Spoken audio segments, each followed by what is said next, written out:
The Euros are on their way, and here we are on a UEFA group, and then after knockout stage predictor, I will be making my predictions for all of these groups and then knockout round matchups.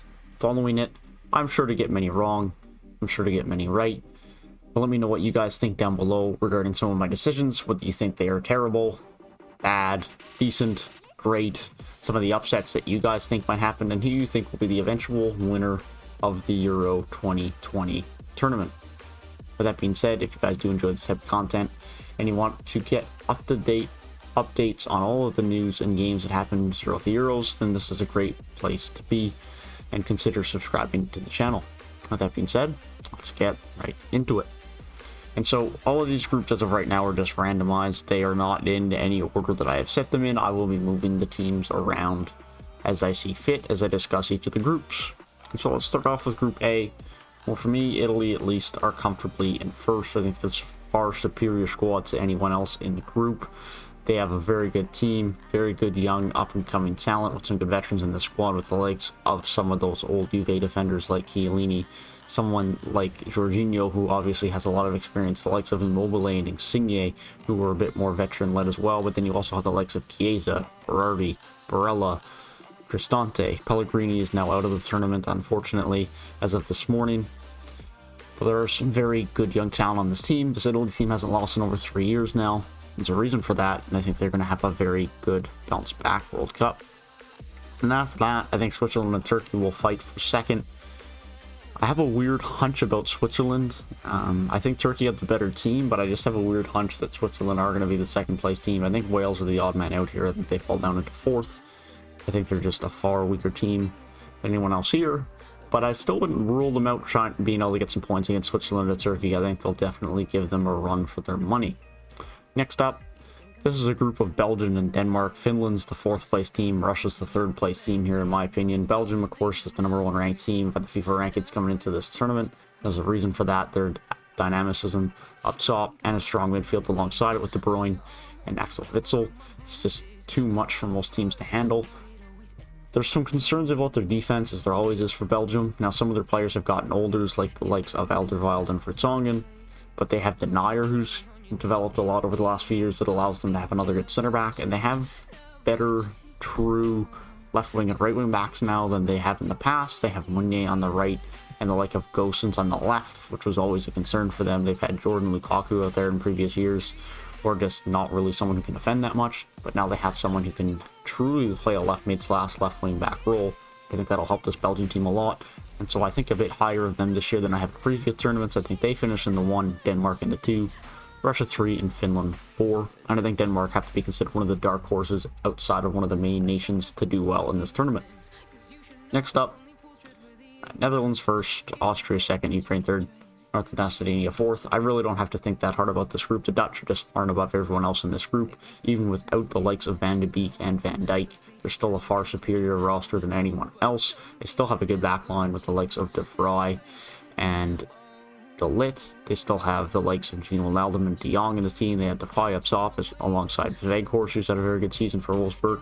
Just a very well-constructed, well-rounded team. After that, Macedonia, I just don't think have enough. It's a great story for them to get to the Euros, and I would love to see them get into the knockout rounds just for the story of the fans getting there into the knockout rounds. But I think they finish fourth. I think that the train side has enough to get themselves over Northern Macedonia, but nothing much more. I think Austria gets themselves in second. Moving on to Group D, this is definitely an England and Croatia group. After that, it's just the Czechs and Scotland fighting for third and fourth. I don't really know which way that goes, to be honest. I think those teams could even draw. I don't think there's too much separating those teams. For me, at least, I think I have to have Scotland in third. And then I think some people are going to underrate this Croatia team. I think some people just think, oh, they were old before, now they're old now. And definitely some of their core players have aged. Obviously, Mandzukic is no longer around. But the likes of Kramaric, he's aged, but he's still arguably in his prime. You could definitely argue, and I would most certainly say, that Kovacic and Brozovic are much better players than they were in their last international tournaments. Now, Modric has obviously dropped some form. Vida has gotten older, but Coletta Carr, Vida's partner at the back line, is a young up-and-coming guy who was not around before. And so I think you could argue this Croatian team is better than they were in their last international tournament. Now you could also make the argument that they're older and not as good. But I think Croatia could be underestimated by some people, and I think they're definitely a comfortable second in this group. For Group E, Spain first. Again, just no one close enough to them. I would have argued Poland and Sweden as to who got second a lot harder until we got the news the other day that Svanberg and Kulusevski will no longer be on the team for Sweden due to issues with the virus. And that just really hurts them, especially Kulusevski. They now don't have Kulusevski, Zlatan, or Svanberg. It hurts their midfield. Svanberg was probably going to start in that midfield, and Kulusevski would have started up top somewhere, of course. And now to not have any of those options alongside not having Zlatan, it really just makes their attack not good enough, even with the likes of Quaison and Berg and Sema from Watford. I just don't think they have enough. I think Poland's team is good enough. They have good midfield. I like what they have up top, of course, with Lewandowski, and I think they end up pulling away in this second spot. Now, the wonderful group of death, Group F. This group could go any way. I rank these teams as such. Poor Hungary. Hungary get into the Euros, which is a great feat for them. Get put into the arguably one of the hardest groups we will ever see ever in the Euros, and also lose to Bolajai, arguably your best player date injury. So, tough goal for Hungary. But I rank France 1, Portugal 2, Germany 3. This is how I see it playing out throughout the course of the tournament as far as who the best teams are, so this is how I'm going to rank it within the group. But one game could arguably decide things, right? If Portugal don't show up one game and Germany have a great game, Timo Werner gets some good shots in, we can hope. Then that changes things, right? Because it's not a double round robin where the margin for error is a bit larger. It's if you don't show up one game, you could be really struggling. I think whoever finishes third here gets into the knockout round regardless, because they're probably going to beat Hungary. They're probably going to beat Hungary by a significant margin, and so the 3 points on a significant goal differential is probably going to be enough to get them in via the third place teams. But that is how I see Group F folding. And with that being said, Germany's in. And then after that, it's a bit harder to decide it because you have to go off of who's getting points, not who necessarily is closest. So you have to think, can someone get a win in a draw and be tied on 4 points? Can someone get a win and win by big points compared to who they're playing? And so for that reason, I think Ukraine I'm going to put in, because I think they can beat Macedonia by a couple of goals, and I think that can be enough to get them in. I also wouldn't be completely surprised to see Turkey get in, because I wouldn't be surprised if we see a Turkey-Switzerland tie. And Turkey, I'm very much on the edge with Switzerland as to who gets second in that group.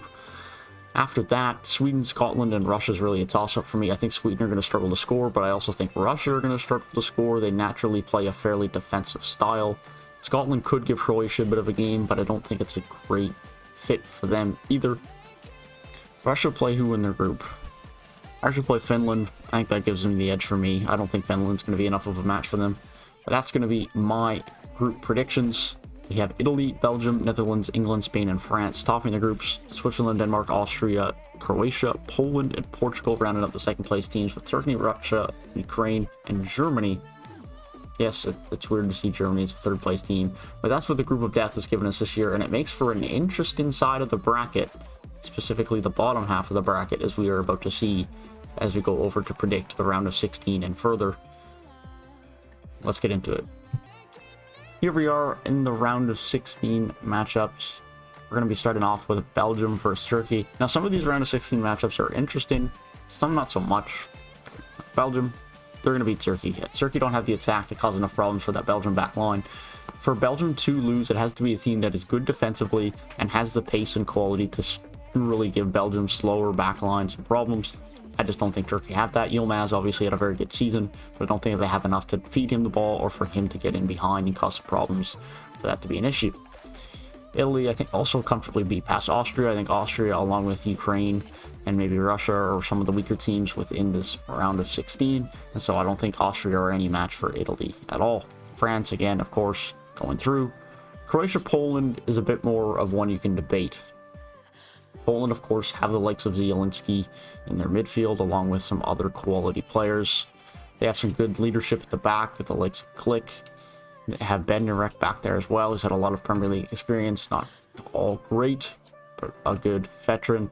But Croatia has one of the strongest midfields in the tournament, in my opinion, with Brozovic, Kovacic, and Modric. They have Alexis Kramaric up top. They have Kaletikar and Vida, the Vikings, as I like to call them, at center back. And I just think this Croatia midfield might be too much for Poland, and I think Croatia is going to get it done. Lewandowski could be enough to get Poland through. This is really going to be a close one, but I think Croatia do inevitably get past Poland. Spain get past Russia for me. Russia are going to play a very defensive system, and I think it's going to give Spain troubles, because I think if Spain do have any troubles in this tournament, it's going to be scoring goals, as it has been for them in the last few international tournaments, since the likes of Raul has no longer been around. But I think Spain still get past Russia here.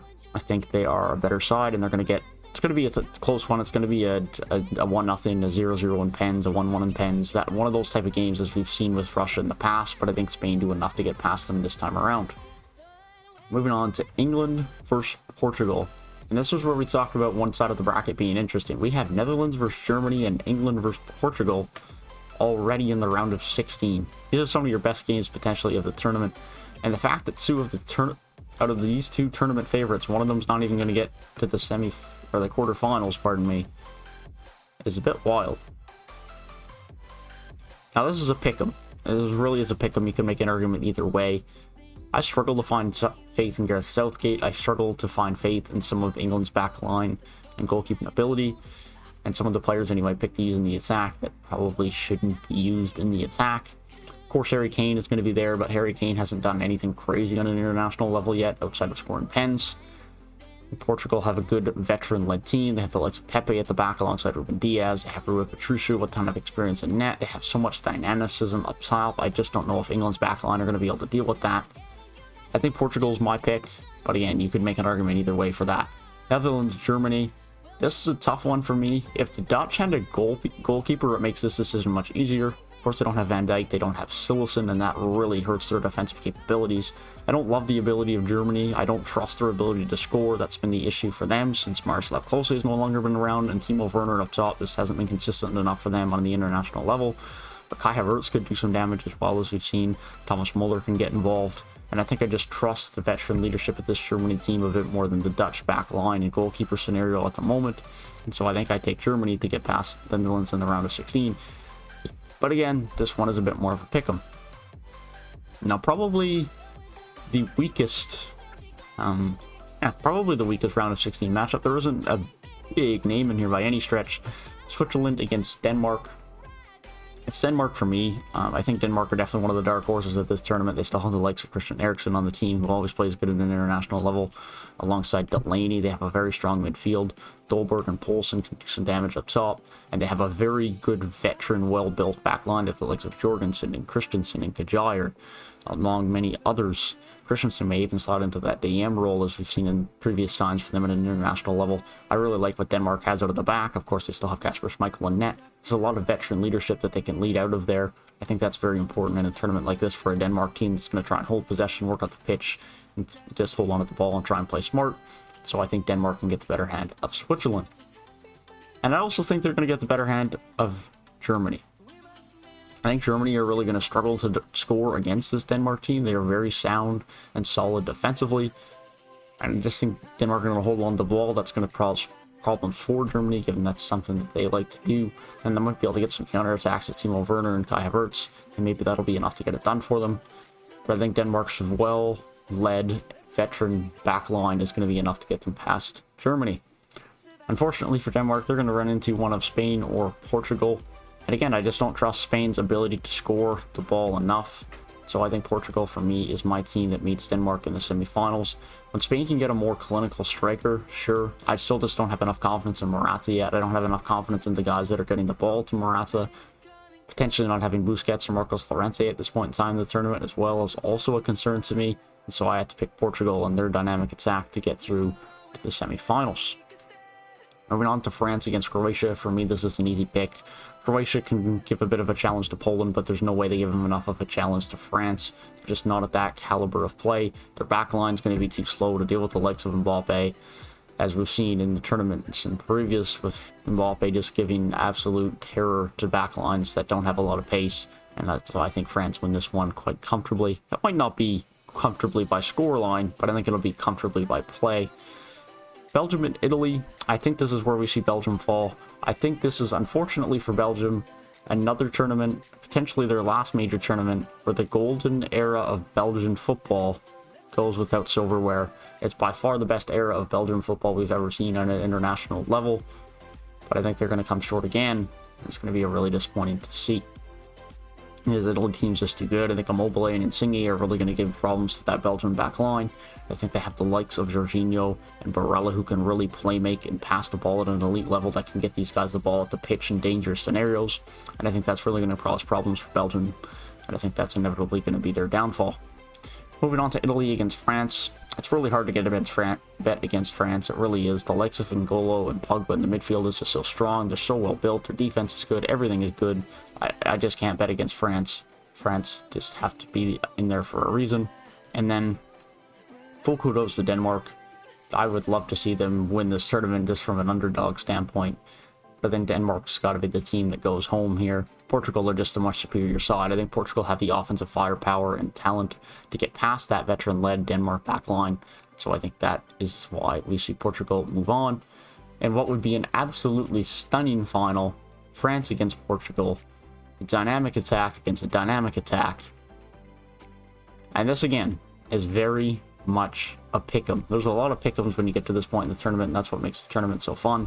Fun to predict, fun to watch. It's going to be a great month of football. With that being said, I can't bet against France. I can't do it. I can't do it. I think their defense is a little bit better. I think their midfield is much superior, which is the big thing for me. Portugal's midfield is the only thing that does concern me a little bit. Not that it is bad, but it isn't Conte and Pogba. You know? It's not at that level. I think France are just so well built up the midfield that I think they are going to be the team that brings home the Euros, winning another international tournament and adding more silverware to the chest. I think this is one of the most talented international squads we've ever seen. It's definitely not the best in my opinion, but it's definitely up there amongst the best. And there's a reason why France have been so dominant lately. Let me know what you guys think is going to be the winner of Euro 2020. I'm very excited for this tournament to kick off tomorrow.